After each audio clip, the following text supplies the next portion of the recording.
I'm Doug Weinstein, as y'all know, and I have the pleasure of representing Deamonte Kendrick, along with my co-counsel, Katie Hingerty, who's sitting back there right now.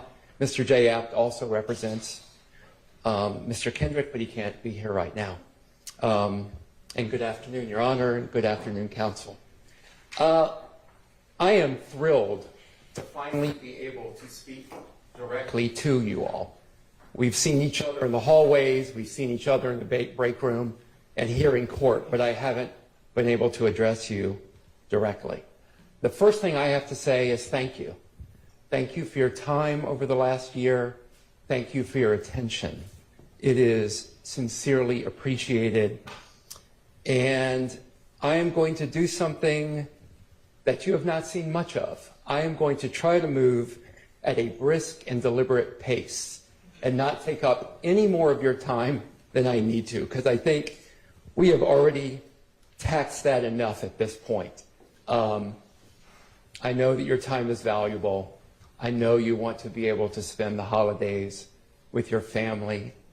I would also like Mr. Kendrick to be able to spend the holidays with his family without the weight of this trial hanging over him. So let's get a move on. You have heard a bit about Deamonte Kendrick over the course of this trial, so I want to just talk about him for a few minutes. As you heard, Deamonte, first of all, he originates from Miami. He came from Miami, he moved here, but he was a football star at Grady, and he had a scholarship to UGA to play football. That's a path out that a lot of people take. That is a path up. For a lot of folks in Deamonte's situation, the path out is football, either as a career or as a scholarship opportunity to get a college education, to make a better life for yourself. And then another alternative is often music. And while he had that chance to go to UGA, it got derailed. And it got derailed through something that was at no point Mr. Kendrick's responsibility, but it got derailed. So he had to look for something else. And what did he look for? He looked for music. He turned to music because he didn't want to live in that life anymore. He wanted to move beyond it. But yeah, he made some mistakes back then. He made some mistakes back in 2015. And he has paid his price for that. He has paid his dues that he owed society for that. And since that time, he has done nothing but turn to his art, turn to his music, writing lyric after lyric after lyric, laying down tracks. But instead of allowing him to move on with his life, he has become sucked up in this targeting of Jeffrey Williams and has become collateral damage. And these attacks and use of his lyrics against him, the use of the lyrics against Jeffrey Williams, is frankly shameful. It's an attack on the First Amendment.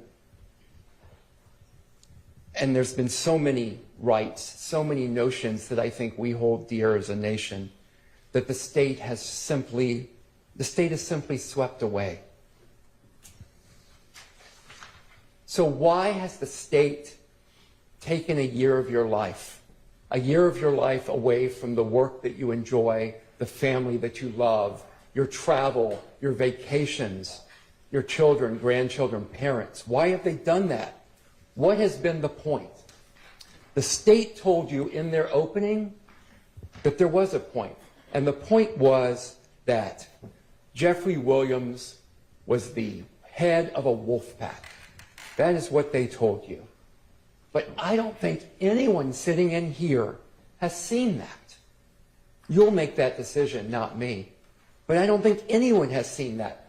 What have they proven about Jeffrey Williams? They have proven that he was a man that through incredible hard work, dedication, and talent came up out of Cleveland Avenue. And instead of forgetting everyone back there, instead of leaving them behind, he tried to reach out to those people that were friends of his that he came up with and say, you don't have to live this life. You can come with me. You can get into music. You can hone your craft. I can take you on the road with me. I can take you out of this. And some people took advantage of that and pulled themselves out, took advantage of Jeffrey's help. Some people tried to do that and failed, and Jeffrey Williams sent them back home. They didn't succeed. And Mr. Kendrick took a hold of that. And Mr. Kendrick took advantage of that opportunity that Jeffrey helped him. But instead, law enforcement put a target on Jeffrey Williams' back. Because God forbid anybody pull themselves out of that. Because what does society want to do? Drag them back again. Never let them leave their past behind. God forbid someone leave that behind and pull themselves up from their bootstraps. That's what we tell ourselves as a country. If you work hard enough, you can pull yourself out.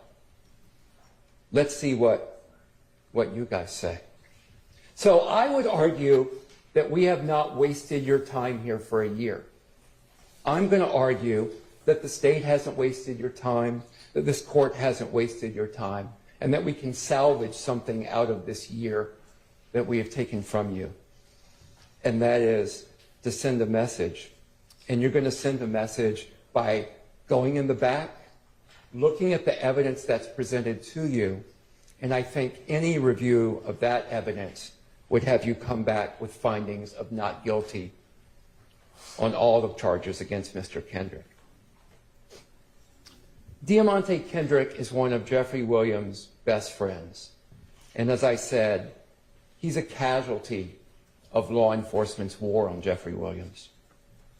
Mr. Kendrick is charged with racketeering, murder, and several other charges, about 4, all relating to drugs and guns that were found at Jeffrey Williams' house when Mr. Kendrick was over there visiting. What evidence, what testimony, what witnesses, what physical evidence has the state shown you that Mr. Kendrick committed these crimes? I would say almost nothing that you've seen in this courtroom. Sure, they've played some videotapes, but what have you seen from this witness stand? Nothing. When this case began, we stood up here in opening and we told you the state would not be able to present evidence against Mr. Kendrick. We told you they're not going to be able to show you guns tied to him, that there would not be ballistics tied to Mr. Kendrick. There wouldn't be fingerprints tied to Mr. Kendrick. There would not be witnesses putting Mr. Kendrick at the scenes of these crimes. There wouldn't be any video of Mr. Kendrick involved in the tragic murder of Donovan Thomas. We told you that this case was a Krispy Kreme donut hole. I think the phrase I might prefer is a nothing burger. But that's what we told you. That's what we promised you. And that is a bold promise for a defense attorney to make. And it's one you'll rarely hear. But we made you that promise. And we also told you what would happen, that the state was going to parade hundreds of witnesses through here to throw everything they could against the wall to see what would stick. And frankly, I would submit that nothing has stuck, that we have kept our promises to you. What did the state promise you? Again, a wolf pack with a ruthless wolf pack leader. It's late in the day. With a ruthless wolf pack leader that is here. And instead, you saw that man that wouldn't leave his friends behind.